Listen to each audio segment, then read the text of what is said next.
سابق امیدوار اسمبلی آزاد کشمیر خلیل مغل کی شہزادی اقرا خلیل مغل نے اپنے خطاب میں دیے الفاظ میں سب کو جھنجھوڑ ڈالا۔ آئیے سنتے ہیں اس کی زبانی۔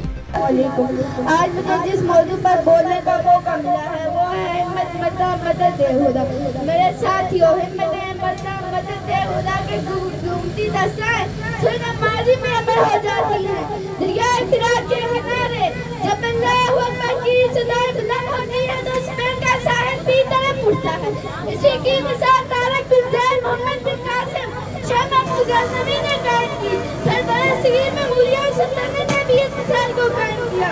میرے ساتھیوں، اگر ہم ہمت کریں تو ہم نے بڑا انسان بن کر دنیا میں مثال قائم کرنی ہوگی، تو ہمیں محنت کرنی ہوگی۔ وہ وقت دور نہیں جب ہم بڑے ہو جائیں گے، وہ وقت دور نہیں جب ہم بڑے ہو جائیں گے۔ ہمیں اپنے عہدوں پر پہنچ کر بہادری سے کام لینا ہوگا۔ ہمیں عدل و انصاف اور سچائی کو اپنانا ہوگا، یہ ہماری منزل ہے۔